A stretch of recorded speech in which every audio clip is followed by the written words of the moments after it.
So someone sent me a very nice email yesterday, and by nice, I mean a very poorly disguised attempt to psychoanalyze me by internet message, which I hear is a very normal thing to do with strangers these days. So the general gist of it went a little something like, "Hey Casey, I really love your videos, but what's the big deal with the orcas? Is there some kind of TISM special interest?" First of all, congratulations on wording that like a caveman who just discovered the internet yesterday. And secondly, no, it is not an autistic thing, though, to be honest, I really, really wish that it was, because that would be a lot more easier to explain. That would be neat and tidy and conveniently packaged for the type of viewer who needs everything to fit into neat little diagnostic boxes. Now, unfortunately, that is not what's happening here. This is not the TISM in action. I was not born with this interest in orcas. It was not a childhood passion where I spent all my free time memorizing different species of whales instead of making friends. In fact, I had not as so much as given a second thought to orcas until I was already well and truly in my 20s. I mean, I knew they existed. I grew up in a tropical country, so the giant black and white sea murderers were kind of hard to miss. But I had no specific reason to pay them any more attention or care than any other animal I came across in my day-to-day life. So how did we get from that point to the point we are today, where I pretty much never shut up about orcas? Well, as you probably can guess, there is a story there. Let me paint you a picture. For several years, I was living with my best friend in his home village in a completely different country. Then something, let's call it a personal apocalypse, happened, and we were suddenly not living there anymore. The actual details of what happened around us leaving are not so important to this specific story, so let's just assume that it was the kind of thing that makes therapists raise their rates. So we left and we returned to my home country, but instead of returning to my childhood home, where there were people and basic human amenities, we went somewhere much dumber. So we moved out to a small island. Not tiny, I want to say more like an okay-ish sized island, but in practical terms, isolated. Like the kind of place you only go to when you really regret your life choices. So there were 3 of us living on that island, not including our chickens and our rabbits and our horses and the cat and the dog and a disturbing number of seabirds who used our roof as like an all-hours nightclub. Oh, and before we got there was already goats and sheep that were living on the island, but they don't really count. They were completely fine. They didn't need anything from us. And honestly, they were just living their best lives. And like I said, it wasn't exactly a tiny island. It had a lighthouse and a house and a boathouse and a couple of sheds, but even that alone should give you some idea of exactly how depressing it was. So we sort of had electricity in the sense that we had oil lamps that could be triggered by a switch in 3 whole rooms on the island. And we did have running water, but we didn't have any drainage. So you could run the bath, you could fill up the bath, and then you would pull the plug out, and the water would just fall out underneath the house and trickle down the side of the cliff like nature's saddest ever waterfall. We're living on this rock at the edge of the ocean, and there is absolutely nothing to do here. The closest town is a 4-hour hike away, and this is not a quaint country walk. There is no roads and there are very few paths. It is through very unfriendly terrain. So we would still do this walk like every other month or so when we needed to get supplies that we couldn't, make ourselves or get from the animals, like sugar and flour and things like that. And also to loot their library like the entertainment-starved goblins that we were. So we're there living on this island that has nothing for us to do other than sit around all day, every day, contemplating our poor life choices. So we had to learn very quickly how to make our own fun. And swimming during the day really became the cornerstone of how we kept ourselves entertained, because it required no oil wastage like reading does. So we kept reading for night, and also because it involved less angry goats. And this is where the orcas come into it. So every year between the summer months and the autumn months, the same pods would show up in the waters around our island. So they would come because they like the fish and they like the open space and they like the predators, and there wasn't a lot of sea traffic or a lot of noise. I mean, at the same time, there would be often humpback whales and blue whales migrating through the area as well, but honestly, we stayed away from them because they were jerks. So roughly about 500 meters off the shore of our island, depending on the tide's mood at any given point of day, there were little reef islands. And again, because we had nothing to do, we would swim out to these little reefs and we would sit there and we would watch the orcas do their thing. And over time, the orcas, they started to watch us back. So at first, it just started with like spy hopping, which is essentially orca talk for sticking their head out of the water and staring. like a little old lady peeking through her blinds. But then they started coming closer and vocalizing to us, and then eventually they started floating right on the edge of the reef where we were sitting, almost as if to say, you know, oh my god, look at these weird hairless things. They don't even have fins. How very sad. Orcas are natural problem solvers. They are very curious and they enjoy testing boundaries. So at some point of us watching them and then watching us in return, they decided to see what would happen if they started bringing things towards us. So, for example, they would start pushing clumps of seaweed towards us to see how we would react. Almost as if to say, here, idiot, you don't seem to know how to hunt for yourself, so try this. And it was after about 2 seasons of them doing this that we first started getting into the water with them.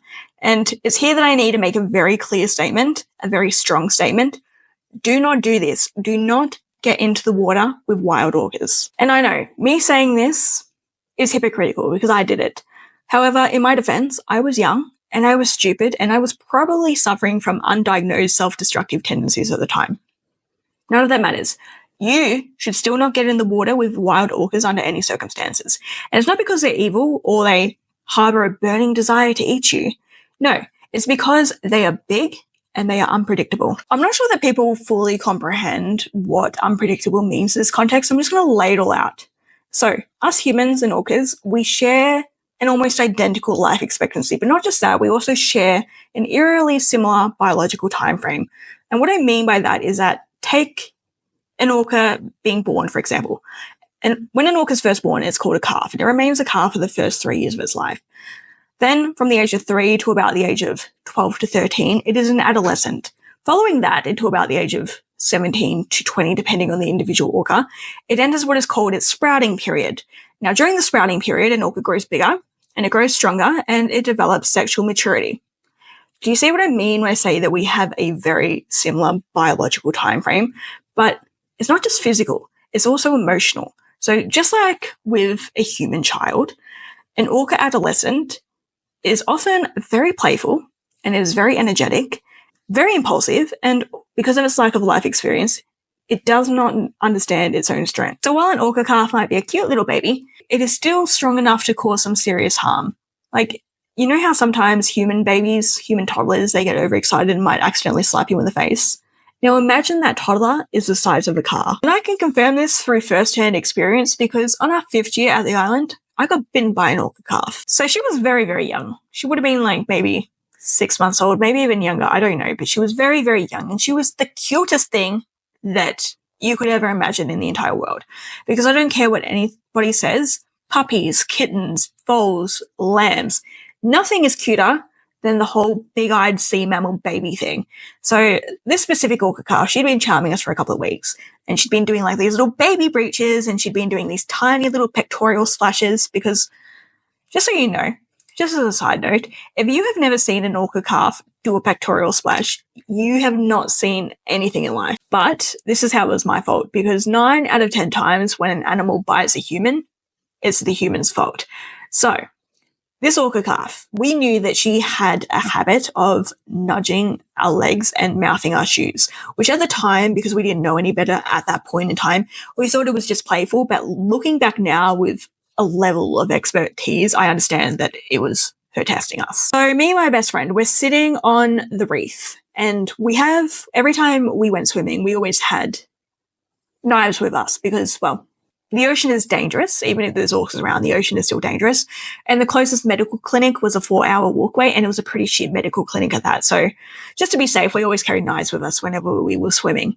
So we're sitting on the reef, and this is going to sound terrible because you guys are so far removed from nature that anything like this sounds terrible. But we're sitting on the reef, and we would spear fish with our knives that were swimming on the reef, and we would throw them to the orcas to eat. Which, by the way, again, please, please, please do not do this. Do not feed wild orcas. So I'm sitting on the reef and I'm holding a fish that I've just speared. And from the corner of my eye, I see the orca calf swimming up towards me. She's gliding along the edge of the reef like a torpedo.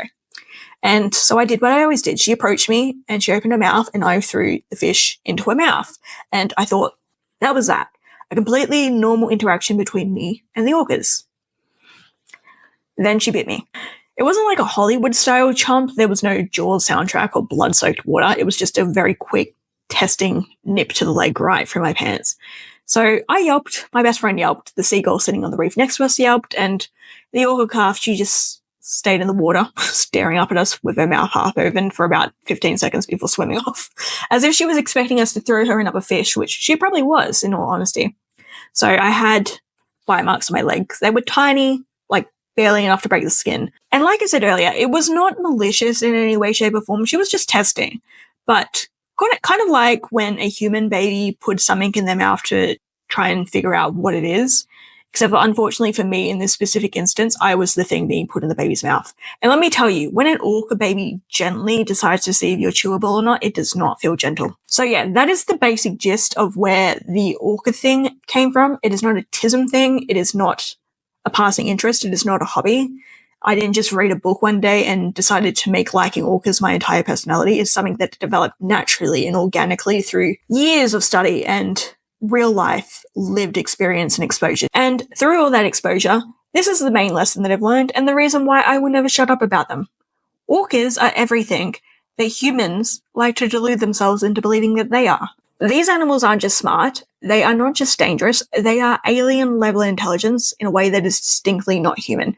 They are highly social, they have culture, they have learned behaviors that get passed down from generation to generation. They have pod-specific dialects. Some pods can use tools, and they have family dynamics that make human family dynamics look like child's play. An orca is nothing like a dog, and it's nothing like a cat. These are not animals that you can own, that you can dominate. These are not pets. Interacting with an orca is kind of like trying to interact with a human that you don't share a common language with, but you both understand that you're having a conversation all the same. So they will watch you, they will pay attention and analyze what you're doing, and they will try to get to know you as a person, as an individual, and they will take note of your behavior and try to adjust their own accordingly in an effort to communicate effectively. Now, obviously, they do not understand what it is you're trying to say, but they do understand that you're trying to say something. And well, at least as much as anyone can without sharing a language. And if they decide that you are worthy of engaging with, they will try in their own way to say something back to you. And if they decide that you're not worthy of engaging with, at best they will ignore you. At worst, they will regurgitate fish into their mouth and spit it at you, which is honestly more embarrassing than just getting eaten by an orca in the first place. If you've never known an orca before, I can't really explain it to you because there are no real land animal equivalents. These are not pets. They're not zoo animals. They're something much more aware and something much more bigger than that. And that's why to this day, I still continue to study orcas. Even though I no longer have any access to orcas, I haven't lived on the island in many, many, many years. So I'm about as far away from orcas geographically as you could possibly get. I'm in the middle of the Australian outback, so I'm nowhere near an orca. Yet I still continue to develop these research projects because I truly do want to understand them. And like I said in a comment on my last video, I am currently in the middle of doing a research project with my friend Nate to develop an automated communication system to be used with orcas. So I'm developing the actual system itself, and he's building a prototype for a tablet that can be used with an orca's rostrum. So we're in the middle of doing that as a joint project at the moment because I truly, truly do believe that orcas are one of the few things on this planet that are worthy of trying to understand. Because this world, your world, it is filled with selfish, clueless idiots who believe that their intelligence makes them superior to others, when it doesn't. Intelligence without empathy, without understanding, without the ability to look outside oneself is completely useless, and orcas understand that. Humans? Not so much. So there you go. To the person who sent me an email asking if it was a tism thing, no, it is not a tism thing. It is an interest, a passion that really encapsulates, on a macro level, a really traumatic time in my life, but on a micro level, one of the best times in my life. So that's where that comes from. I don't really have anything else to say, so this is Casey signing off for the night. As always, I hope you stay weird out there, stay safe, and save the whales.